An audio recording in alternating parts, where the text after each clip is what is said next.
नमस्कार, आपके साथ मैं हूं लावनी श्रीवास्तव और आप देख रहे हैं 7 PM न्यूज लाइव। बहुत खास टॉपिक के साथ, बहुत खास मुद्दे के साथ आज आपके बीच बैठे हैं। बस अब चंद दिन रह गए हैं, हम 2017 में पहुंचने वाले हैं और जब नए साल में प्रवेश करते हैं तो हमारी नजरें आने वाले साल में भविष्य पर टिकी होती हैं। क्या होगा नए साल में? जो बीत गया है उसका असर क्या होगा और जो आने वाला है उसका असर क्या होगा? बात भविष्य की हो तो भविष्यवक्ता नास्ट्रेडमस का जिक्र सबसे पहले होता है, क्योंकि बीते सालों में, बीते कई दशकों में हम देखते आ रहे हैं कि नास्ट्रेडमस की भविष्यवाणियां सही होती रही हैं। कहीं कहीं पर विवाद जरूर रहा है, लेकिन ज्यादातर भविष्यवाणियां सही साबित हुई हैं। और ऐसे में 2017 को लेकर भी अब लगातार सुर्खियां बटोर रही है नास्ट्रेडमस की बड़ी 7 भविष्यवाणियां, जो बाहरी मुल्कों से जुड़ी हुई है, जो विदेशों से जुड़ी हुई है, लेकिन उसका असर भारत पर भी पड़ना लाजमी है।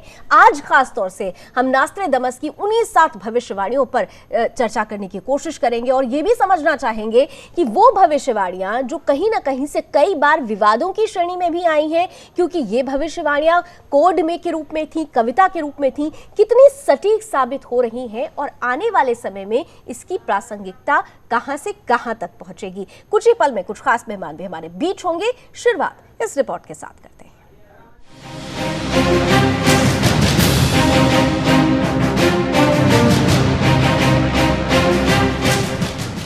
यूं तो किसी के भविष्य के बारे में भगवान के अलावा ना तो कोई जानता है, न ही किसी के भविष्य को कोई लिख सकता है। लेकिन भगवान की तरह भी कोई है जो किसी देश के भविष्य और देश किस दिशा में जाएगा लिख गया है। वो हैं प्रख्यात भविष्यवक्ता नास्ट्रेडमस। आज नास्ट्रेडमस की भविष्यवाणियों को पूरी दुनिया मानती और जानती है। उन्होंने अपनी किताब द प्रोफेसीज में कई भविष्यवाणियां की हैं। इनमें से कई तो बिल्कुल सच भी साबित हुई है। आपको बता दें कि नास्ट्रेडमस ने अपनी ज्यादातर भविष्यवाणियों को कोड के जरिए लिखा था। इनमें से कई भविष्यवाणियां समय समय पर बाहर आती हैं। नास्ट्रेडमस की साल 2017 को लेकर की गई भविष्यवाणियों को लोगों में जानने की ललक है, तो हम आपको यहाँ नास्ट्रेडमस की गई 7 भविष्यवाणियां बताने जा रहे हैं। पहली भविष्यवाणी है कि 2017 में रूस और यूक्रेन के लिए अहम दोनों देशों के बीच शांति समझौते पर हस्ताक्षर हो सकते हैं, जिसे अमेरिका स्वीकार नहीं करेगा, लेकिन अन्य यूरोपीय देश इसे अपना समर्थन दे सकते हैं। दूसरी भविष्यवाणी है 2017 में चीन कई बड़े फैसले ले सकता है। चीन के ये फैसले दुनिया के लिए आर्थिक रूप से भी फायदेमंद हो सकते हैं। तीसरी भविष्यवाणी ये है कि 2017 में आर्थिक मोर्चे पर इटली को दिक्कतों का सामना करना पड़ सकता है। इटली का बैंकिंग सिस्टम परेशानियों में पड़ सकता है। इन दिक्कतों से इटली को संभलने में कई साल लग जाएंगे। चौथी भविष्यवाणी है कि 2017 क्लाउड कंप्यूटिंग के लिए अच्छा नहीं होगा, ये दुनिया से गायब भी हो सकता है। पांचवी भविष्यवाणी के मुताबिक 2017 में ग्लोबल वार्मिंग को लेकर भी युद्ध छिड़ सकता है, जबकि छठी भविष्यवाणी कहती है कि आने वाला साल सोलर पावर के लिए बेहतर रहने वाला है। दुनिया भर में लोग इसका ज्यादा से ज्यादा इस्तेमाल करने वाले हैं। और आखिरी और 7वीं भविष्यवाणी है जो बताती है कि 2017 में उत्तर कोरिया और दक्षिण कोरिया का आपस में विलय हो सकता है। नास्ट्रेडमस की माने तो उत्तर कोरिया के क्रूर शासक किम जोंग को उनके पद से अपदस्थ कर दिया जाएगा। इसके बाद किम जोंग रूस में पनाह ले सकता है। हम इन बातों को आपके सामने इसलिए रख रहे हैं क्योंकि नास्ट्रेडमस के जरिए 2016 में की गई भविष्यवाणियां काफी हद तक सच साबित हुई है। जैसा कि नास्ट्रेडमस ने भविष्यवाणी की थी कि एक अश्वेत व्यक्ति अमेरिका का राष्ट्रपति बनेगा। ये भविष्यवाणी सही साबित हुई और बराक ओबामा अमेरिका के राष्ट्रपति पद पर बैठे। नास्ट्रेडमस के अनुसार वर्ष 2016 में मौसम और बिगड़ते तापमान की वजह से कई बड़ी घटनाएं घटित होंगी। बाढ़, सूखा, भूकंप जैसी प्राकृतिक आपदा की तीव्रता बढ़ने लगेगी। पानी का स्तर जमीन से काफी ऊंचा हो जाएगा। तो क्या चेन्नई की हालिया स्थिति कुछ इसी ओर इशारा करती है। नास्ट्रेडमस ने भारत के विषय में भी एक अनोखी भविष्यवाणी की थी, जिसके अनुसार इस नश्वर दुनिया में एक ऐसा इंसान जन्म लेगा जिसका कभी कोई अंत नहीं कर पाएगा। वो अनश्वर होगा और उसका जन्म यूरोप या किसी अन्य पश्चिमी देश में नहीं बल्कि भारत में होगा। तो क्या वो व्यक्ति जन्म ले चुका है? नास्ट्रेडमस की कई भविष्यवाणियां सटीक साबित हुई हैं। उन्होंने अपनी किताब में कोड भाषा में अमेरिका के वर्ल्ड ट्रेड सेंटर पर हुए आतंकी हमले सहित कई घटनाओं का पहले ही जिक्र किया है। पहले ही इन घटनाओं के बारे में नास्ट्रेडमस से भविष्यवाणी कर चुके थे, लेकिन 2017 के लिए की गई नास्ट्रेडमस की भविष्यवाणी कितनी सही होगी, ये आने वाला वक्त बताएगा। ब्यूरो रिपोर्ट के साथ श्वेता चंदन, सुदर्शन न्यूज। तो माइकल नास्ट्रेडमस ने द प्रोफेसीज में बहुत सारी भविष्यवाणियां कर रखी हैं। पहले कई भविष्यवाणियां सही साबित हो चुकी हैं। अब इंतजार 2017 की भविष्यवाणियों के सही होने का अब इंतजार हो रहा है। कितनी सटीक हैं ये भविष्यवाणियां, क्या प्रामाणिकता है, क्या प्रासंगिकता है, तमाम पहलुओं पर चर्चा करने के लिए इस वक्त मेरे साथ दो मेहमान जुड़ चुके हैं। बिना समय गवाए स्वागत करना चाहूंगी। मेरे साथ स्टूडियो में मौजूद हैं जाने माने फॉरेन एक्सपर्ट महमूद आलम साहब, बहुत बहुत स्वागत। साथ ही साथ जाने माने defence expert retired brigadier B K Khanna साहब भी हमारे साथ जुड़ रहे हैं। खन्ना साहब, बहुत बहुत स्वागत है आपका। कुछ ही पल में हमारे साथ एक जानी मानी भविष्यवक्ता भी जुड़ेंगी, लेकिन उससे पहले हम शुरुआत करते हैं महमूद आलम साहब आपके साथ करना चाहूंगी, क्योंकि जिस बार हम खास तौर से देख रहे हैं कि नास्ट्रेडमस की जो भी भविष्यवाणियां का जिक्र हो रहा है, जिन बातों का जिक्र हो रहा है, वो विदेशों से जुड़ी हुई मसले हैं खास तौर से। क्या लगता है आपको, अब तक कई बार प्रख्यात भविष्यवक्ता तो रहे हैं लेकिन विवादों में भी रहे हैं, क्योंकि कोड के जरिए उनकी भविष्यवाणी सामने आई है, तो आज के दौर में कितना प्रासंगिक माना जाए वो जो 7 भविष्यवाणियां अभी हमने आपके सामने रखी? देखिए, जब आपका प्रोग्राम शुरू हुआ था तो उसमें यही बोला था कि कल क्या होगा ओनली गॉड नोस।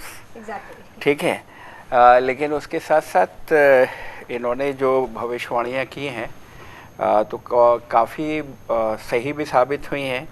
जैसे इन्होंने ट्रम्प की विक्ट्री की बात की थी, इसी की तरीके से जो आपके प्रोग्राम में नहीं बताया, फॉल ऑफ अमेरिका की बात भी की गई है कि अमेरिका जो है वो एक, आपको मालूम है इस वक्त जब से सोवियत यूनियन का विघटन हुआ तो यूनिपोलर वर्ल्ड है।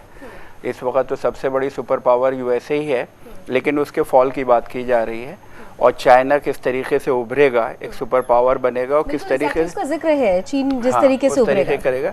उसके साथ साथ इसमें बात की गई है लैटिन अमेरिका की भी बात की गई है, कंट्रीज की, कि वो लेफ्ट की जो पॉलिसीज हैं उनसे वो हटेंगे और उन कंट्री में सिविल अनरेस्ट होगा।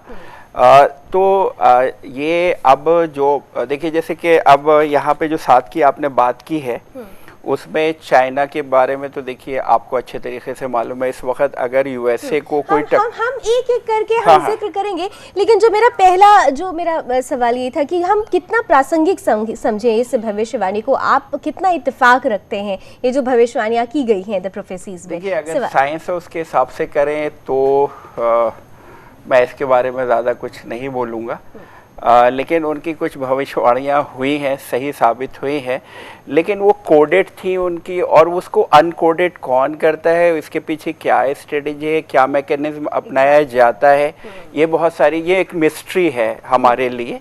तो चलिए उस मिस्ट्री से ही हम कुछ पहलू निकालने की कोशिश करेंगे। आगे धीरे धीरे हम एक जो घटनाओं का जिक्र किया गया है उस पर हम आगे चर्चा करेंगे।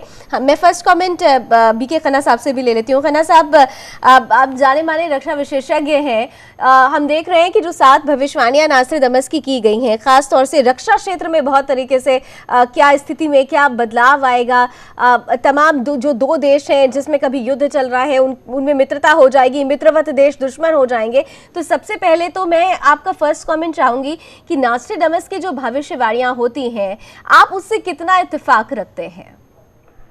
ये देखिएगा, ये नास्ट्रेडमस की जो उन्होंने जो किताब 1555 के अंदर लिखी थी उसके अंदर काफी कुछ प्रेडिक्शन दिया है।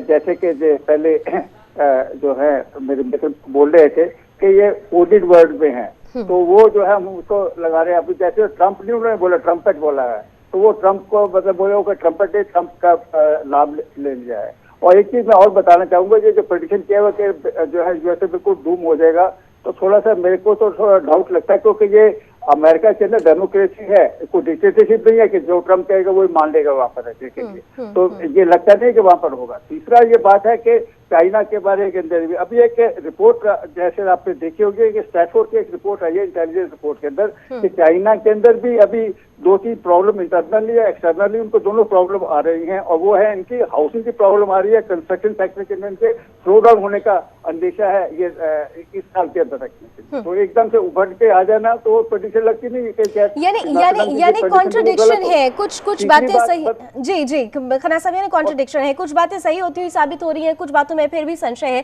तो हम एक एक का जिक्र करें।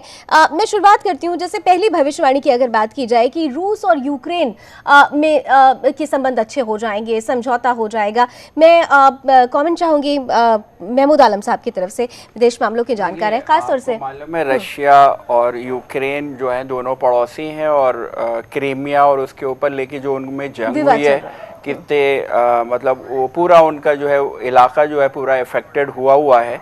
तो ऑब्वियसली हर पड़ोसी जो है, हर नेबर कंट्री ये चाहता है कि उससे उसके अच्छे ताल्लुकात हों, ताकि वो अपने जो वहाँ के लोग हैं उनके सोशो इकोनॉमिक बेनिफिट के लिए काम कर सके। तो इसमें देखिए हो सकता है, और वैसे भी अब आप देखिए कि रूस जो है एक तरीके से वर्ल्ड में अपना वर्चस्व बढ़ाने की कोशिश कर रहा है। एक इधर में मतलब एक आउट ऑफ द कॉन्टेक्स्ट में बात कर रहा हूँ। देखिए कि इंटरनेशनल पॉलिटिक्स में किस तरीके से हालात चेंज होते हैं। कोई आपका परमानेंट कभी दोस्त नहीं होता, कोई परमानेंट दुश्मन नहीं होता। जो चाइना और पाकिस्तान का इकोनॉमिक कॉरिडोर है, कभी आज भी हमारा रशिया बहुत अच्छा दोस्त है, लेकिन आपको ये सुन के ताज्जुब होगा आज वो रशिया जो है उनके इकोनॉमिक कॉरिडोर को सपोर्ट कर रहा है। बिल्कुल। तो इसी वजह से अब इस आउट ऑफ द कॉन्टेक्स्ट बात करते हुए रूस और यूक्रेन बिल्कुल चाहेंगे, पड़ोसी हैं दोनों, नहीं चाहेगा कोई भी लड़ना नहीं चाहेगा। तो हो सकता है इसमें हो सकता है कि आने वाले दिनों में ये दोनों जो है दोस्ती की तरफ बढ़े। ठीक है। मैं इसमें ये जब समझौता होगा तो इसका किस तरीके से पावर का डाइवर्जन जो होगा, अमेरिका का हस्तक्षेप रहा है, अमेरिका पूरी तरीके से अभी रूस को कंडेम कर रहा है इस पूरे मसले पर, यूक्रेन को सपोर्ट कर रहा है। जब ये समझौता हो जाएगा तो इसका असर किस तरीके से बड़े प्रोस्पेक्ट पे पड़ेगा, बड़े कैनवास पे पड़ेगा, मैं इसका समझूं उससे पहले मेरे साथ इस वक्त एक्चुअली धर्मेंद्र कुमार पटवारी साहब जुड़ चुके हैं, भविष्यवक्ता हैं जाने माने। मैं उनका भी एक कॉमेंट ले लेती हूँ क्योंकि इन्होंने नासिर दमस पर बहुत सारा काम कर रखा है। धर्मेंद्र कुमार जी, बहुत बहुत स्वागत है। और एक ज्योतिषाचार्य होने के नाते नास्ट्रेडमस की भविष्यवाणियों का जिक्र आज जो हम कर रहे हैं, आपके शब्दों में कितनी सटीक साबित होती आई हैं और आने वाले वक्त में इसकी प्रामाणिकता को किस तरह से लिया जाए? देखिए, नास्ट्रेडमस एक शिक्षक और एक डॉक्टर और एक भविष्यवक्ता थे। वो फ्रांस में 16वीं शताब्दी में हुए। उनकी भविष्यवाणी बहुत ज्यादा सच हुई है, लेकिन सभी सच हुई है ऐसा नहीं है। भविष्यवाणी नक्षत्र और ग्रह के कैलकुलेशन से हम लोग निकालते हैं। सभी भविष्यवाणी सत्य होंगी ऐसा नहीं होता है। 85% भविष्यवाणी हमारी या किसी भी ज्योतिषी की सत्य होती है। तो अभी आप उनकी किस भविष्यवाणी के बारे में पूछना चाहती हैं? तो धर्मेंद्र कुमार जी, आपने एक बात का जिक्र किया कि हमारे देश में जो भविष्यवाणियां होती हैं वो नक्षत्रों और ग्रहों के आधार पर तय की जाती है। नास्ट्रेडमस की जो भविष्यवाणियां हैं उनका आधार क्या रहा है? उन्होंने भी तो कहीं ना कहीं से भारतीय ज्योतिषाचार्य को ही आधार बनाया था। बिल्कुल। देखिए, उस समय भी एस्ट्रोलॉजी प्लेनेट की स्टडी से ही की जाती थी। ये कोई डिवाइन पावर नहीं है। ज्योतिष प्योर मैथमेटिक्स है। आप अगर अच्छे कैलकुलेशन में माहिर है तो इसे सीख सकते हैं। नास्ट्रेडमस अपने समय के मशहूर भविष्यवक्ता थे, लेकिन वो भी कैलकुलेशन से ही बताते थे। कोई उन्हें डिवाइन पावर नहीं थी कि ऊपर से कोई आवाज आ रही है और वो बोल रहे हैं। ठीक है, यानी कैलकुलेशन की जो बात है, कभी कैलकुलेशन सही हो सकता है, गलत हो सकता है। हाँ, यहाँ पे एक रूस और यूक्रेन के ऊपर मैं बात करना चाहूंगा। देखिए, आप ये देखिए, जब आपके जो अपने कॉन्फ्लिक्ट हैं और आप किसी सुपर पावर को जो है अपने यहाँ इंटरवीन करने देते हैं। तो आज आप सीरिया में जो हाल देख रहे हैं एलेपियो का, उन्होंने रशिया और दूसरी तरफ जो है विद्रोही जो है उनको यूएसए सपोर्ट कर रहा है। किस तरीके से, किस मासूम किनकी जाने जा रही हैं? वो आपके सीरियंस की जा रही हैं। तो इसी वजह से रूस और यूक्रेन के लिए ये बेहतर होगा, और पर्टिकुलरली यूक्रेन के लिए, क्योंकि रूस जो है एक बड़ा शक्तिशाली देश है, कि वो जो है यूक्रेन जो है उनके लिए, अमेरिका के लिए एक मोहरा ना बने कि वो रूस से जो है अपना जो है स्कोर सेटल करें। तो इसमें दम लगता है इस बात में कि रूस और यूक्रेन हो सकता है गुड सेंसेस प्रेवेल हो और दोनों जो है अमन का समझौता करें। ठीक है, बीके खन्ना साहब, आप किस तरीके से ले रहे हैं इस चीज को? अगर रूस और यूक्रेन एक हो जाते हैं तो जो सुपर पावर, जो दादा है जिसको सबसे ज्यादा परेशानी होगी, अमेरिका, किस तरफ जाएंगे? किस तरफ अमेरिका जाता हुआ नजर आएगा? और एक जो नया रिश्ता रूस और यूक्रेन के बीच अगर बनता है तो उससे यूक्रेन की स्थिति में कैसे सुधार होगा?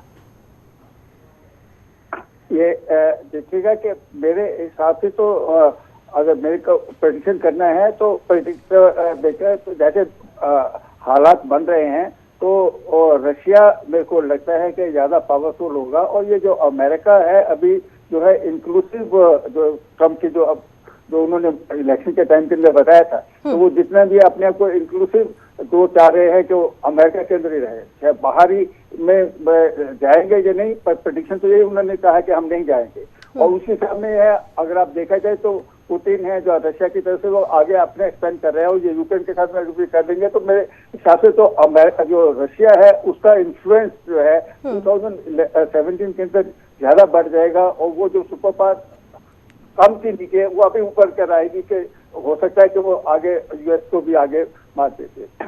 और उसके अंदर सिर्फ एक ही हमारी तरफ से तो सिर्फ यही कहना होगा कि जो रशिया है हमारा काफी पुराना मित्र रहा है, और उसी मित्रता को हमें कायम रखना चाहिए, उसी को ही आगे बढ़ाना चाहिए। और साथ ही साथ के अंदर जितने भी हमारे यहाँ पे देखा जाए तो काफी हथियार जो है अब भी जो है रशिया से ही आ रहे हैं। और ये जो हमारी जो दोस्ती है इंडिया की तरफ से रखनी चाहिए। बिल्कुल, भारत के, लेकिन यहाँ पर एक सवाल जरूर उठता है खन्ना साहब, मैं आलम साहब से भी उसका कमेंट लूंगी, लेकिन आपसे पहले लेती हूँ कि जब हम भारत की बात करते हैं, भारत और रूस के संबंध बहुत अच्छे हैं, लेकिन यूक्रेन मामले पर भारत ने हमेशा से उसमें तो भारत पूरी तरीके से नहीं इत्तेफाक रखता है रूस के रवैये से। तो क्या आपको लगता है कि रूस और यूक्रेन के संबंध बेहतर बनाने में कहीं ना कहीं से भारत भी एक भूमिका निभा सकता है आने वाले वक्त में? एक अच्छे सहयोगी की भूमिका, एक मीडिएटर की भूमिका निभा सकता है? क्या भारत के पास वो शक्ति आ चुकी है? इसमें कोई शक नहीं है, क्योंकि यूक्रेन का और भारत के साथ जो है संबंध काफी अच्छे हैं, और इसी तरीके से जो है रशिया के साथ भी काफी मतलब जो है मित्रता तक है। और उसके अंदर हमारा अगर दोनों ही देश चाहेंगे तो जो जरूरी है कि इंटरवेंशन करके जो मित्रता उनके आपस में बढ़ाई जा सकती है, और बहुत बड़ा इंपॉर्टेंट रोल जो है ठीक है आलम साहब, मैं आपसे यहाँ पर समझना चाहूंगी, अगर भारत मीडिएटर की भूमिका निभाता है तो भारत के आज के दौर में अमेरिका से भी अच्छे संबंध हो रहे हैं। अमेरिका कभी नहीं चाहेगा कि रूस और यूक्रेन एक हो। ऐसे हालात में अगर भारत मध्यस्थता करता है और रूस और यूक्रेन एक हो जाते हैं तो फिर भारत के संबंध अमेरिका से किस ओर जाएंगे? इसको अगर इस पहलू को भी समझना चाहे तो मैं आपको ये बोलना चाहूंगा, देखिए हर कंट्री जो है अपने नेशनल इंटरेस्ट को पहले जो है सर्वप्रथम रखता है, सबसे पहले रखता है। तो पहले तो हमको ये देखना होगा कि क्या रशिया ये चाह रहा है कि हम यूक्रेन और रशिया के दरमियान जो है मध्यस्थता करें या ना करें। उसके अलावा अगर हम जो है टिल्ट होते हैं टुवर्ड्स रशिया, तो अमेरिका के ऊपर उसका असर क्या पड़ेगा? क्योंकि देखिए हमको अपने नेशनल इंटरेस्ट की रक्षा करनी है, तो हमारे लिए रूस और यूक्रेन इतना इम्पोर्टेंट नहीं है जितना कि हमारे लिए अपने हित हैं। तो इस वजह से मैं ये बोलना चाहूँगा, इसे बहुत सोच समझ के हमें देखना होगा कि पर्टिकुलर रशिया और आप जो है यूक्रेन चाह भी रहे हैं या नहीं चाह रहे हैं। या से फॉर एग्जांपल अगर आप जो है रूस की बात कर रहे हो तो उससे अमेरिका तो आपका नाराज़ नहीं हो रहा है, क्योंकि आज के दौर में देखिए मैंने आपको पहले ही बोल दिया है कि इंटरनेशनल पॉलिटिक्स में ना कोई किसी का परमानेंट दोस्त होता है ना कोई परमानेंट दुश्मन होता है। हर कंट्री जो है अपने नेशनल इंटरेस्ट की रक्षा करती है। तो ये एक बड़ा डेलिकेट इशू है और इसको जो है यहाँ पे बैठ के स्टूडियो में बैठ के हम लोग डिस्कस नहीं कर सकते। ये तो जैसे जैसे घटनाक्रम बढ़ेगा उसके हिसाब से ही आगे चीजें क्या होती हैं, बिल्कुल। फिर भी ये, अब जैसा कि आपने पहले कहा था कि ज़रूरत हो सकता हो कि ऐसी स्थिति बन जाए कि रूस और यूक्रेन आपस में संबंध अच्छा उन दोनों के बीच हो जाए। और इस बीच एक दूसरी जो बहुत महत्वपूर्ण भविष्यवाणी की गई है कि चीन 2017 में एक बड़ी शक्ति के रूप में सामने आ सकता है, बड़े फैसले ले सकता है। और ख़ास तौर से चीन की जब बात आ रही है तो आर्थिक रूप से दुनिया के, हम अगर विश्व के स्तर पर देखें तो आर्थिक रूप से चीन का उभरना बहुत ज़्यादा फायदेमंद होगा। तो ये जो भविष्यवाणी की जा रही है वो कितनी सटीक साबित हो रही है, क्योंकि चीन की हम देख रहे हैं जो अर्थव्यवस्था, बढ़ती हुई अर्थव्यवस्था थी, वो कहीं ना कहीं से अभी उस दर से नहीं बढ़ रही है जिस दर से भारत ने तेजी से ग्रोथ किया है। आलम साहब। नहीं, देखिए मैं आपकी बात मान रहा हूँ, लेकिन अगर आप चाइना की इकोनॉमी देखें और इंडिया की इकोनॉमी देखें तो उसमें कोई जो है कंपैरिजन नहीं है। नो डाउट हमारी बढ़त हो रही है, लेकिन उनकी ऑलरेडी बहुत ज़्यादा अचीव कर चुके हैं वो। और वर्ल्ड में अगर आप उनके देखें ट्रेड में उनका जितना हिस्सा है तो हम तो वहाँ पे कहीं पर भी नज़र नहीं आते हैं उसमें। नो डाउट हम काफ़ी फास्ट तरीके से बढ़ रहे हैं, लेकिन चाइना को कैच करने में अभी हमको बहुत टाइम लगेगा। तो इस वजह से ये चाइना जो है वर्ल्ड का जो है ट्रेड का एक बहुत, और इकोनॉमी का एक बहुत बड़ा प्लेयर है। तो ऑब्वियसली अगर वो कुछ कंसेशंस देता और वो कुछ जो है आपके जो है ऐसे स्टेप्स लेता है कि जिससे वर्ल्ड को फ़ायदा होगा, तो ये वर्ल्ड इकोनॉमी के लिए, देखिए वर्ल्ड इकोनॉमी अभी भी आपको अच्छे से मालूम है, ठीक है, इट्स ऑल राइट कि यूएसए के जो इंडिकेटर्स हैं बड़े पॉजिटिव है। अदरवाइज अगर आप देखें अभी भी वर्ल्ड इकोनॉमी पूरे तरीके से उभर नहीं पाई है, कहीं ना कहीं प्रॉब्लम्स हैं। तो चाइना अगर कुछ ऐसे स्टेप्स लेता है कि जिससे वर्ल्ड की इकोनॉमी को फ़ायदा पहुँच रहा है, तो ऑब्वियसली ये आपको मालूम है भूमंडलीकरण का दौर है, ग्लोबलाइजेशन का दौर है, तो सबको ही उसका फ़ायदा होगा। ये वेलकम स्टेप होगा अगर ऐसा होता है। चलिए, तो चीन पर भी हमने बात की, हमारे साथ दो और खास मेहमान बने हुए हैं, उनकी भी प्रतिक्रियाएं जानने की कोशिश करेंगे, लेकिन इस छोटे से ब्रेक के बाद।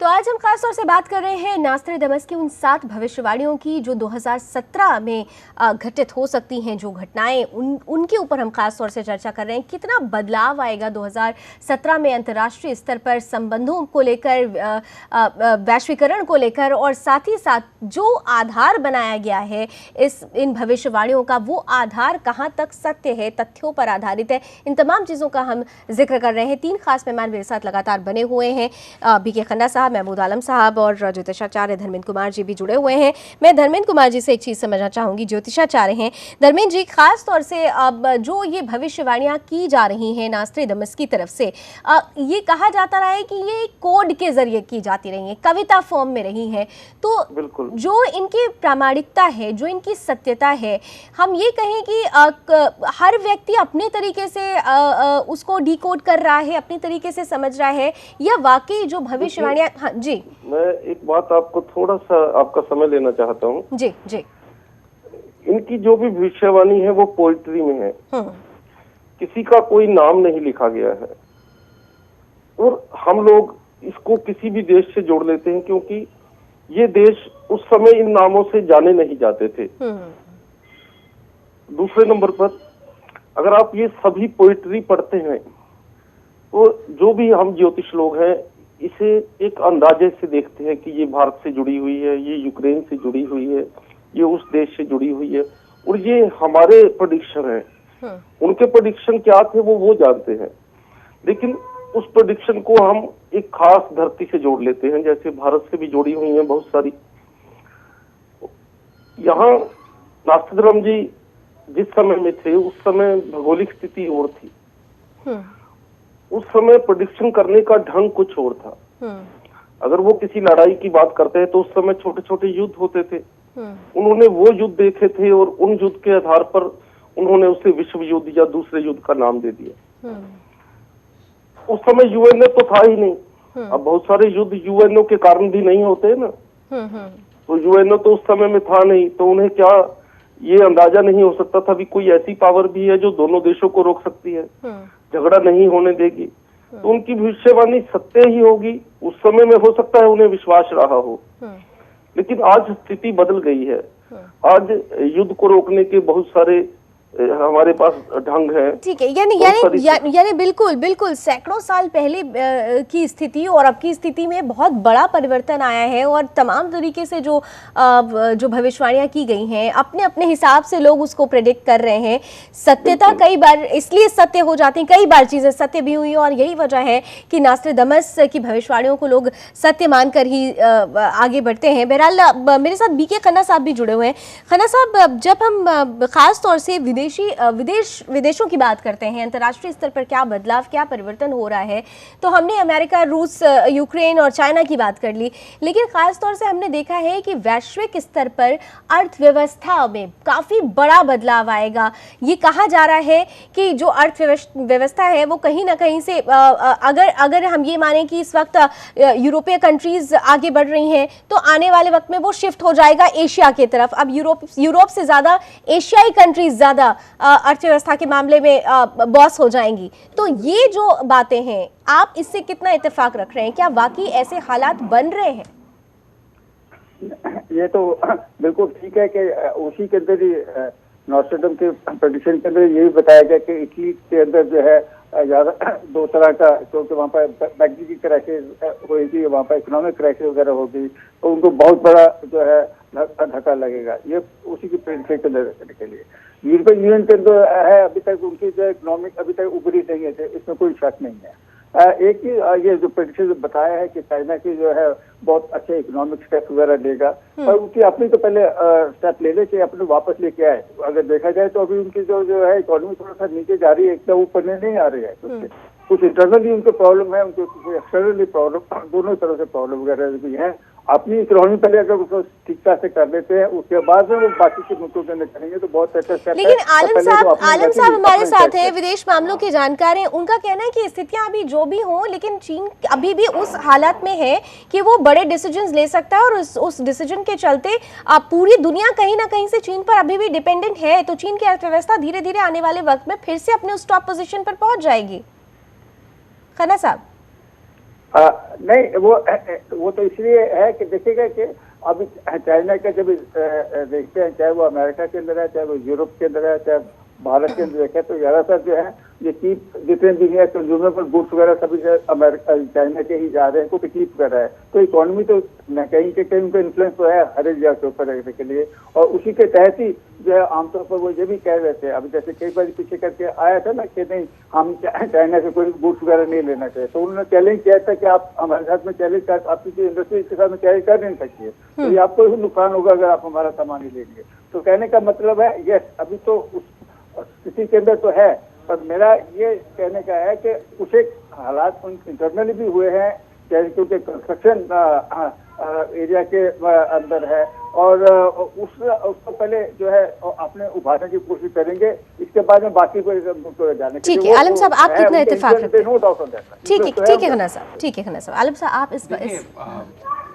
मैं खन्ना साहब की बात मानता हूँ कि देखिए इंटरनेशनल जो एक एनवायरनमेंट होता है ना, बिजनेस एनवायरनमेंट, वो बहुत तेज़ी से चेंज होता है, तो उनको भी कुछ ना कुछ तो प्रॉब्लम्स फेस करनी ही पड़ेंगी जिस हिसाब से वर्ल्ड में वो चल रही है बात। लेकिन स्टिल मैं ये बोल रहा हूँ कि इनकी इकोनॉमी बहुत स्ट्रांग है और वर्ल्ड में इस वक्त वो डिक्टेट कर सकते हैं, मैं ये आज भी मान रहा हूँ। अब मैं यूरोप की तरफ आना चाहूँगा।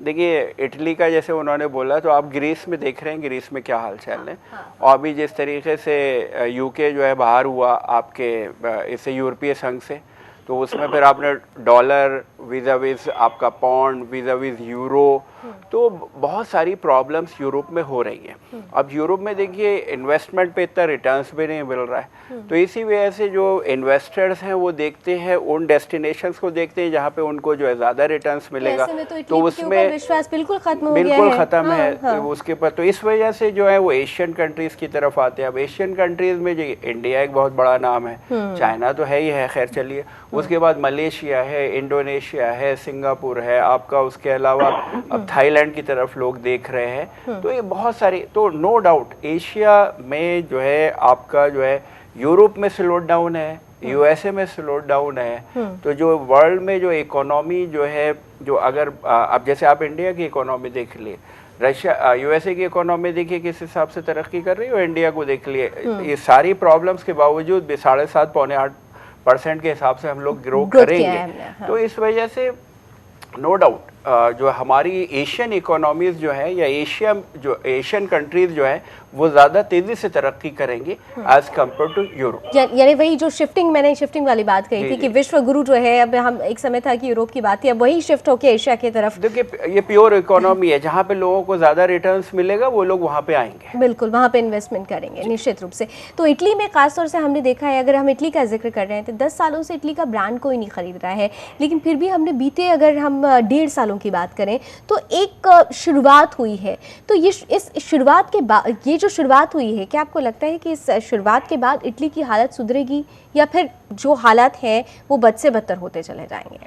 नहीं देखिए, वो रिमीडियल स्टेप लेने की तो कोशिश कर रहे हैं, लेकिन आपको मालूम है कि एक मर्तबा अगर कॉन्फिडेंस कम हो जाता है तो बहुत टाइम लगता है इकोनॉमी को उभरने के लिए, और उसके आसपास जो है फिर जो है आपको ये भी देखना पड़ेगा जैसे कि लोगों में कॉन्फिडेंस है या नहीं है, लोग वहाँ पे इन्वेस्टमेंट करने के लिए तैयार हैं या नहीं है, या वहीं के जो पूंजीपति हैं वो इंडस्ट्रीज लगाने के लिए तैयार हैं या नहीं है, या उनको जो है देखिए विद इन यूरोपियन यूनियन काम करना होता है, यूनिलैटरली वो अपने कुछ डिसीजंस नहीं ले सकते, वो बाध्य हैं जो यूरोपियन इकोनॉमी बोल रही है, तो वो लोग उनकी कितनी मदद कर रहे हैं। तो बहुत पेचीदा होता है, ये कोई इतना इजी नहीं होता है। लेकिन ग्रीस के मामले में हमने देखा था, ग्रीस के मामले में उतना सपोर्ट नहीं मिल पाया था, इटली के साथ भी ऐसा होने की संभावनाएं हैं? नहीं, कंपैरेटिवली जो है इटली को ज़्यादा सपोर्ट मिल सकता है एज कम्पेयर टू ग्रीस जो है।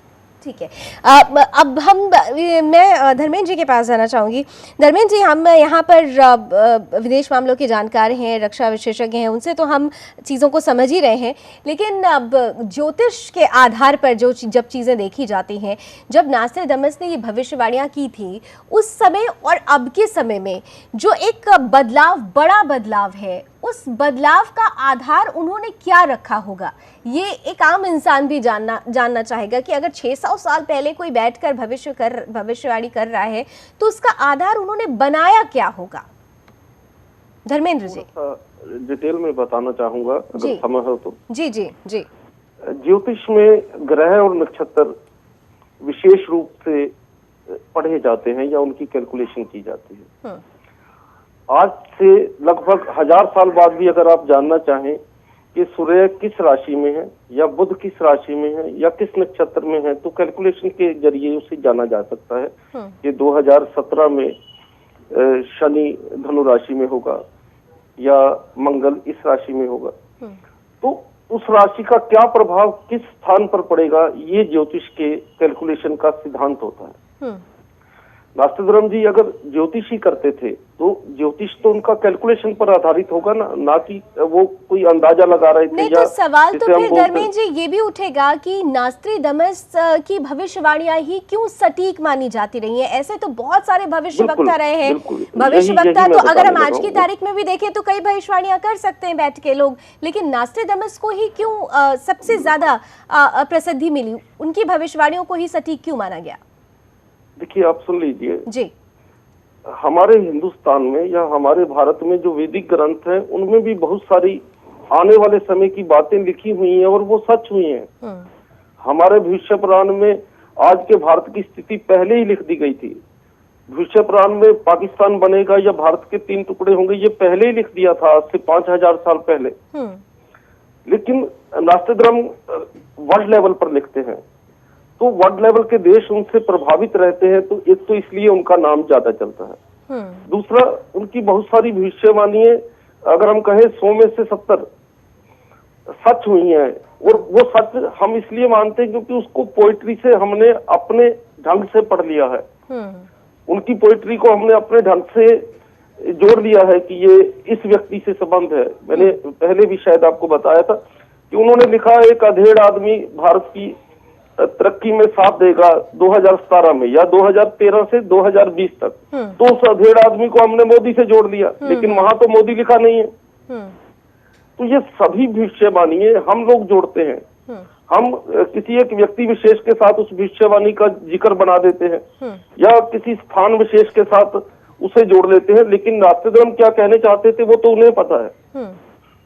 निश्चित रूप से उनके लिखे को किस ढंग से पढ़ते हैं, हाँ, और किस घटना को उसके साथ जोड़कर उस भविष्यवाणी को सच साबित कर देते हैं। ये हमारा समाज है, नास्तिक धर्म का नहीं है। निश्चित रूप से अपने अपने तरीके से। मैं एक बात ही बोलना चाहूंगा, ये बात जो मैं अपने ढंग से वो लोग किसी भी एक घटना को नास्तिक धर्म से जोड़ देते हैं। ये देखिए जी, यहाँ लिख दिया था। बिल्कुल धर्मेंद्र जी, यहीं पे मैं बात कर रहा था, आपको डिकोडिंग कौन करता है, कोडेड है जिस तरीके से। सिर्फ फॉर एग्जाम्पल आप ये लीजिए नॉर्थ कोरिया और साउथ कोरिया को, कि कोरिया होगा, उसका विभाजन होगा, एक नॉर्थ कोरिया हो जाएगा, एक साउथ कोरिया हो जाएगा। नॉर्थ कोरिया जो है कम्युनिस्ट हो जाएगा, साउथ कोरिया अमेरिका के साथ चले जाएगा, फिर इनका विलय हो जाएगा। तो यहाँ पे थोड़ा सा संदेह होने लगता है कि ठीक है, वही वाली बात हो रही है कि वो जो डिकोडिंग कर रहे हैं हम लोग अपने हिसाब से करने लगते हैं उसको। सर बिल्कुल आप ठीक हो, ऐसा लिखा नहीं है जी, हमने डिकोड किया है। जी, वही मैं बोल रहा हूँ, तो इस वजह से थोड़ा संदेह होने लगता है कि इसको डिकोडिंग कौन कर रहा है। चलिए, अब आपने क्योंकि उत्तर कोरिया और दक्षिण कोरिया का जिक्र छेड़ ही दिया है, तो जो हालात बन सकते हैं, जैसा कि कहा जा रहा है कि आपस में विलय हो जाएगा और किम जोंग जो सबसे क्रूर शासक है उसका एक तरीके से अंत होगा, उसे दूसरे देश में रूस में पनाह लेने तक की नौबत आ जाएगी। तो अगर ऐसा होता है तो कितना बड़ा परिवर्तन होगा? आलम साहब, आपकी शक्ल में। फिलहाल तो मुझे कुछ लग नहीं रहा अभी। तो वो जो है North Korea anti continental ballistic missiles ही को करता रहता है, रोजाना धमकी देता रहता है। हाँ। और वो जो भी उसके वर्चस्व को जो है वहाँ पे जो है ललकारता है, वो इवन अपने सगे चचा को नहीं छोड़ता है। तो आप समझ रहे, फिलहाल तो मुझे बिल्कुल नजर नहीं आ रहा है ये ऐसा होगा। लेकिन अगर ऐसा हो जाता है तो वो साउथ ईस्ट एशिया के लिए बहुत अच्छा हो जाएगा अगर ऐसा हो जाए। लेकिन फिलहाल तो मुझे ऐसा होता हुआ नजर नहीं आ रहा। बीके खन्ना साहब, आपको क्या लगता है, जो भविष्यवाणी की जा रही है कि साउथ और नॉर्थ कोरिया का विलय हो जाएगा, क्या लगता है आपको, ऐसी पॉसिबिलिटीज बन सकती हैं? नहीं, I can say not in our lifetime. नहीं, बिल्कुल। एक चीज मैं और बताना चाहूंगा यहाँ पर कि एक और है, बाल्कन के एक लेडी है, मतलब जो है अंधे हैं थोड़ा सा, उनको बोला जाता है बाबा बांगा वाला था। उन्होंने भी एक प्रेडिक्शन किया है, वो थोड़ा सा इम्पोर्टेंट है आज के दिन के अंदर। उसने प्रेडिक्ट किया है कि ये जो अमेरिका का जो 44th प्रेसिडेंट होगा वो लास्ट प्रेसिडेंट होगा, और वो 44th लास्ट प्रेसिडेंट तो ओबामा है। तो कह रहे थे कि वो Obama will be the last president and after that there will be no president. नहीं, नासिर दमस ने तो लिखा था कि एक अश्वेत बनेगा जरूर, निश्चित रूप से। तो वो अश्वेत तो बराक ओबामा निकल आए थे। एक्सक्यूज मी जी खन्ना साहब। नहीं, ये नॉस्ट्रेडमस ने नहीं लिखा है, ये मैं कह रहा हूँ कि एक और भी जो है जो कि जिनको नॉस्ट्रेडमस और बाल्कन कहा जाता है, वो अभी लेडी जिनकी डेथ 1996 के अंदर हुई, तो उन्होंने उससे पहले प्रेडिक्ट किया था कि ये अमेरिका के अंदर जो है 44th president will be the last president. यानी कॉन्ट्रडिक्शन जरूर होते रहे हैं। तो ऐसे में दरअसल मैंने आपसे सवाल किया था, जैसे आपने भी बोला कि उत्तर कोरिया और नॉर्थ कोरिया का विलय संभव नहीं लगता है, तो खन्ना साहब आपको संभव क्यों नहीं लगता है? आप उसकी वजह क्या मानते हैं? नहीं, उसकी वजह सिर्फ यही है कि देखिएगा, पहले तो उनकी जो आपस में पॉलिसीज वगैरह हैं, आपस में उनके जो कॉन्सेप्ट है, वो नॉर्थ कोरिया के अंदर देखो तो वो बिल्कुल ही अलग है। वो जो है ये 1953 के अंदर जो है, मैं ये बताना चाहूंगा कि हमारी खुद की बटालियन जो है वो वहाँ पर गई थी, वहाँ पर ये कोरिया के अंदर जब ये आपस में विभाजन हुआ तो यूएन का टीम बनकर वहाँ पर गए थे। और उसके टाइम के अंदर अभी भी हमारे जो ऑफिसर्स हैं जो वहाँ उस टाइम के अंदर थे वहाँ पर जाते हैं और उनको अभी तक भी है जो है। अभी लेटेस्ट हमारे एक ऑफिसर की डेथ हुई थी, तो उनका जो साउथ के जो यहाँ पर मिलिट्री अटैची वगैरह वो आए थे वहाँ पर। तो कहने का मतलब है कि वो साउथ कोरिया बिल्कुल ही अलग है, डेमोक्रेटिक कंट्री वगैरह है, नॉर्थ इंडिया ऑटोक्रेटिक कंट्री वगैरह है। और अभी तक तो कोई वो नॉर्थ कोरिया के अंदर इतनी ज्यादा पावरफुल है एक पर्सन वगैरह के, वो अपने डिफेंस मिनिस्टर को बिहेव कर देता है अभी निश्चित रूप से। डेमोक्रेसी के साथ कुछ कहना नॉर्थ कोरिया बिल्कुल कम्युनिज्म की तरफ है और साउथ कोरिया आपका जो है कैपिटलिज्म की तरफ है, और दोनों पावर भी अलग है। अच्छा लवनी, यहाँ पे मैं दो चीज़ें आपको बोलना चाहूँगा। उनके नासिर दमस की जो भविष्यवाणियाँ हैं उसमें देखिए, एक तो सोलर पावर की उन्होंने बात की कि आने वाले दिनों में सोलर पावर बढ़ेगा, और इसमें कुछ दम नज़र आ रहा है। क्योंकि देखिए, अब take the example of India की अगर आप बात कर लें तो 3 तरीके से आप ऊर्जा को कर सकते हैं। एक तो हाइड्रो है, एक थर्मल है और एक न्यूक्लियर है। तो अब आपको मालूम है थर्मल और हाइड्रो की अपनी एक प्रॉब्लम है और न्यूक्लियर की अपनी प्रॉब्लम है। सोलर जो है एक बहुत अच्छा विकल्प हो सकता है और गवर्नमेंट ऑफ इंडिया हमारी इसको बहुत ज़्यादा बढ़ावा देने की बात भी कर रही है। तो सोलर की पावर और दूसरे जो है ग्लोबल वार्मिंग की अगर आप बात करें, हाँ तो ग्लोबल वार्मिंग तो लिख दिया है कि ग्लोबल वार्मिंग को लेकर युद्ध छिड़ सकता है। हाँ, ग्लोबल वार्मिंग भी बहुत बड़ी बात है, क्योंकि देखिए कहीं पे मैं पढ़ रहा था ये भी था कि आने वाली जो है जंगें जो है पानी के ऊपर लड़ी जाएंगी। हाँ। तो ग्लोबल वार्मिंग से भी हो सकता है। देखिए जब ग्लोबल वार्मिंग होगी तो आपका समुद्र का जो है लेवल बढ़ेगा, उससे क्या है सबमर्ज हो जाएंगे बहुत से आइलैंड। तो जैसे कि आपका अभी मालदीव की बात हो रही है। हाँ। और कुछ जो है पापुआ न्यू गिनी वगैरह की बात हो रही है कि अगर इसी तरीके से सी लेवल बढ़ता रहा तो आने वाले दिनों में ये जो है दुनिया के नक्शे से ही खत्म हो जाएंगे। तो ऐसे उसके अलावा स्थिति बढ़ेगी। उसके अलावा आप देख रही हैं कि किस तरीके से जो है अब टेक द एग्जांपल ऑफ अपने राजस्थान की बात ले लीजिए। अब आप बारिश देखिए, राजस्थान में बारिश नहीं होती थी, अब बाढ़ें आ रही है वहाँ पे, या किन्हीं इलाकों में कुछ में सूखा पड़ रहा है। अब सर्दी का ले लीजिए, बहुत सारी जगहों पे सर्दी पड़ रही है, बहुत सी नहीं की। तो एक ग्लोबल वार्मिंग का भी उनका कुछ दम लगता है, लेकिन स्टिल फिर मैं वही बोलूँगा कि वो डीकोटिंग वाला जो है वो मैकेनिज्म मेरी समझ में नहीं आया। और मैं वो ज्योतिषी जो थे उनकी बात से बिल्कुल इत्तेफाक रखता हूँ कि लोग अपने अपने हिसाब से जो है उनको जो है उसको अपने हिसाब से फिट कर लेते हैं। बिल्कुल ठीक है। मेरे साथ इस वक्त स्टूडियो में अंजलि गिरधर जी जुड़ चुकी हैं, जानी मानी भविष्य वक्ता हैं। अंजलि जी बहुत बहुत स्वागत है आपका।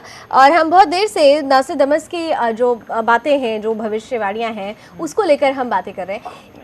सवाल बार बार उठता है कि जो भी भविष्यवाणियां की गई है वो कविता फॉर्म में की गई है, कोड के फॉर्म में की गई है, तो लोग अपने अपने तरीके से प्रेडिक्ट कर लेते हैं। तो ऐसे में उनकी भविष्यवाणियों की सत्यता का आधार क्या माना जाए?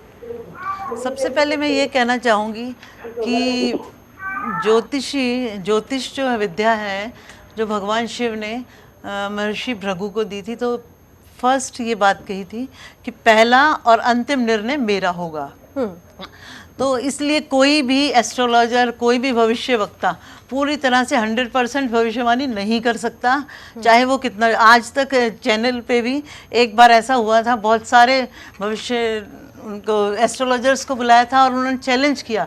चैलेंज करने के बाद भी कोई भी एस्ट्रोलॉजर 100% भविष्यवाणी प्रॉपर नहीं कर सका। और यदि हम नास्ट्रे जी की बात कहते हैं तो भी जितनी भी भविष्यवाणी देखी जाए तो हम सारी 100% नहीं कह सकते। इनफैक्ट 25% परफेक्ट कोई भी एस्ट्रोलॉजर अच्छे से उसको प्रिडिक्ट कर सकता है। ठीक है, लेकिन हम क्योंकि अभी कुछ पल पहले हमारे साथ धर्मेंद्र जी भी जुड़े हुए थे, मैंने उनसे भी ये सवाल किया था कि ठीक है कोई भी भविष्य वक्ता भविष्यवाणियां सटीक नहीं कर सकता, लेकिन तो ऐसे में क्या वजह रही है कि नास्ट्राडामस की भविष्यवाणियों को ज्यादा प्रसिद्धि मिली? आखिर वजह फिर क्या रही? हाँ, वजह इसमें मैं 2 वजह बताना चाहूँगी। एक तो किसी भी सब्जेक्ट पे हम कोई भी स्टडी करते हैं तो उसकी इतनी गहराई तक पहुंचकर इतनी डेप्थ तक चला जाए कि उसका कोई भी निर्णय, कोई भी भविष्यवाणी एक तो सच जाती है। उतनी स्टडी की जाए उतनी गहराई तक, जैसे समुद्र में मोती ढूंढ लाने के बराबर है। ठीक है। और सेकंड बात ये कि एक हमारे देश में या आप कहीं भी देखिए, हम यदि आत्मा का परमात्मा से मिलन, अब आप इंडिया भारतीय संदर्भ में समझें तो पहले के संत हुआ करते थे, कुछ भी ऐसी भविष्यवाणी करते थे वो जरूर सत्य होती थी। और आज के भविष्य में भी यदि हम सोचें नास्ट्रे जी भी हैं तो वो कहीं ना कहीं उस सत्य की परम सत्ता से जरूर जुड़े होंगे जो कि उनकी वाणी सत्य। ये 2 फैक्टर मैं जरूर बताना चाहूंगी। ठीक है, भारतीय आधार जरूर रहा है, भारतीय वेदों का, भारतीय पुराणों का आधार जरूर रहा है। बीके खन्ना साहब एक बहुत इंपॉर्टेंट पहलू अभी हम कुछ क्षण पहले आलम साहब से डिस्कस कर रहे थे। ग्लोबल वार्मिंग को लेकर ये कहा गया है कि युद्ध होगा आने वाले वक्त में और सोलर पावर को ज्यादा बढ़ावा मिलेगा। तो जो हालात बन रहे हैं, क्या उन हालात में ये दोनों भविष्यवाणियां फिट बैठती हुई नजर आ रही हैं? 2 चीजें। एक तो मैं जो अभी बता रहे थे ना कि नॉस्ट्राडामस का आपने पूछा कि क्यों ज्यादा प्रसिद्ध है, और हमारे भी पौराणिक में भी जो प्रेडिक्शंस वगैरह दिया गया है तो ये है कि नॉस्ट्राडामस के अंदर जो उसकी जो है प्रचार है ज्यादा है, उनके फॉलो ज्यादा है। हमारे जो है कन्फाइन रहते हैं हिंदुइज्म के अंदर, जो हम कन्फाइन रखते हैं अपने आप को उसके अंदर ही।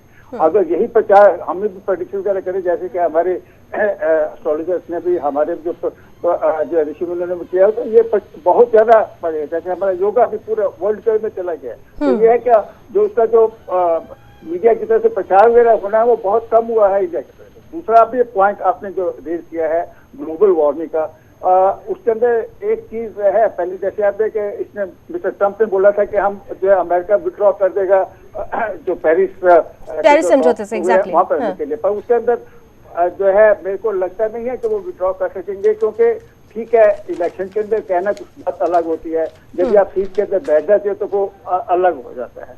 और काफी कुछ जो है देश हैं 190 के करीब हैं जिन्होंने तो इसके ऊपर साइन किए हैं पेरिस एग्रीमेंट के अंदर। तो ग्लोबल वार्मिंग के अंदर उन्होंने सभी ने कहा है कि कुछ न कुछ हम अपनी कोशिश करेंगे, पर इसके अंदर अगर देखा जाए तो सबसे ज्यादा जो है वो डेवलप कंट्री हैं जिनकी वजह से ये ग्लोबल वार्मिंग हुई है, और वो ही हैं जो है इसके ऊपर कार्य अभी जो है डेवलपिंग कंट्री हैं। आप इसके ऊपर थोड़ा बिल्कुल बिल्कुल, ये बहुत इंपॉर्टेंट पहलू है। तो आलम साहब, जो डेवलप कंट्रियां हैं, लड़ाई झगड़ा चल रहा है। देखिए डेवलप कंट्रीज जो है ब्लेम करते हैं, पर्टिकुलरली यूएसए ब्लेम करता है इंडिया और चाइना को, डेवलपिंग आप लोग हैं, हम लोग कहते हैं नहीं आप हो, तो ये एक मुद्दा हो सकता है लड़ाई का डेवलप्ड और डेवलपिंग के बीच में। ये अंजलि जी, अब जैसे यही बात शुरू हो गई, ग्लोबल वार्मिंग की बात हो रही है, ग्लोबल वार्मिंग को लेकर नास्ट्राडामस कहते हैं कि 2017 में युद्ध हो सकता है। आपकी भविष्यवाणी क्या कहती है, आपके शब्दों में? हाँ, मेरे शब्दों में ग्लोबल वार्मिंग जो है वो जो अभी ना सब ने कहा कि उससे मैं सहमत हूँ कि ये जो युद्ध है उन कंट्रीज में होगा, हमारे विकासशील और विकसित देशों के बीच में निश्चित रूप से, डेवलप्ड कंट्रीज जितने भी हैं और उन सब के बीच में होने की पॉसिबिलिटी है, लेकिन फिर भी अभी भी संभावना मेरे हिसाब से कम है ना, होने की संभावना कम है, क्योंकि बहुत लोग ऐसे भी हैं जो उसको कंट्रोल करने के लिए, उसको संभालने के लिए, उसको विड्रॉ करने के लिए रेडी हैं, और वो साथ में यूएनओ है और भी बहुत से लोग वो इसको रोकते हैं। और अकॉर्डिंग टू मी कि ये युद्ध लगभग नहीं होगा, है ना, बहुत कम चांसेस हैं युद्ध होने के। मैं बताना चाहूंगा कि जो अगला वॉर है ग्लोबल वार्मिंग के बजाय पानी के ऊपर होगा। अगर नेक्स्ट जो लड़ाई जैसी भी हुई थी तो पानी के लिए होगी ये लड़ाई वगैरह, बिल्कुल ये जरूर ध्यान रखिएगा। ठीक है आलम साहब, सीधे तौर पर, क्योंकि अब वक्त खत्म हो रहा है और अब हम चलते चलते लास्ट कमेंट जरूर लेना चाहेंगे। 2017 एक बड़े प्रोस्पेक्ट में नास्ट्राडामस की जो भविष्यवाणी है उस पर हमने बहुत जिक्र कर लिया, लेकिन अंतर्राष्ट्रीय बदलाव, 2 शॉर्ट कमेंट आपके साथ चाहेंगे कि आप अपनी नज़रों में क्या देखते हैं एक विदेश फॉरेन एक्सपर्ट होने के नाते? देखिए सुपर पावर में कमान चेंज हुई है, अब ट्रम्प का क्या होगा, और जिस तरीके से पुतिन बहुत पावरफुल बन रहे हैं क्या होगा, और चाइना जिस तरीके से एक्सपेंशनिस्ट उसकी अपनी जो नीयत है, तो और या यूरोप में जिस तरीके से टर्मोइल है और जिस तरीके से इंग्लैंड उसमें से निकल गया है यूरोपीय संघ से, तो ये देखिए इंटरनेशनल पॉलिटिक्स में पल पल जो है चेंजेस होते रहते हैं। हाँ। तो यहाँ पे मैं प्रेडिक्शन कुछ नहीं कर सकता। चलिए तो प्रेडिक्शन अंजलि जी से प्रेडिक्शन ले लेते हैं। अंजलि जी चलते चलते कि क्या प्रेडिक्शंस रहने वाले हैं? स्टेबिलिटी तो नहीं रहेगी, लेकिन फिर भी बहुत डेवलप होगा। हाँ, इंडिया में बहुत सारे डेवलप्ड, मतलब एक जो माइनस पॉइंट कहिए या कुछ भी, क्योंकि न्यू जनरेशन है। मोदी जी और राहुल जी का जो चल रहा है उसमें क्या लग रहा है आपको? 2017 में बहुत सारे चुनाव होने वाले, बहुत सारे लोग ये जानना चाह रहे होंगे। हाँ, तो मोदी जी और उनके चुनाव में तो खींचातानी रहेगी, लेकिन फिर भी मोदी जी कहीं ना कहीं चलती रहे और हमारा देश तरक्की, चलिए तरक्की करता रहे और तरक्की के साथ हर व्यक्ति का विकास हो। हमारे देश की बहुत उन्नति होगी, लेकिन एक जगह पर हम ये कहेंगे कि न्यू जनरेशन को हमारे संस्कारों को, हमारी संस्कृति के साथ हमेशा जुड़कर रहना चाहिए। बहुत अच्छी बात आपने कही। हमारी जनरेशन को, विशेषकर जो न्यू जनरेशन के पेरेंट्स हैं, उनको सबसे ठीक पहले है, बहुत अपने अच्छी बच्चों बात को- आपने कही, और इसी उम्मीद के साथ कि इन संस्कारों को आधार बनाकर तमाम दुनिया के जो मुल्क हैं वो विकास करते रहें, हर व्यक्ति का विकास होता रहे, 2017 सबके लिए अच्छा हो, हम अभी से ही ये प्रार्थना करते हैं। आप तीनों मेहमानों का बहुत बहुत धन्यवाद हमारे साथ जुड़ने के लिए, बहुत महत्वपूर्ण बात है हमारे बीच रखने के लिए। अभी बस इतना ही। देश दुनिया की तमाम खबरों के लिए आप देखते रहिए सुदर्शन न्यूज़। जय हिंद।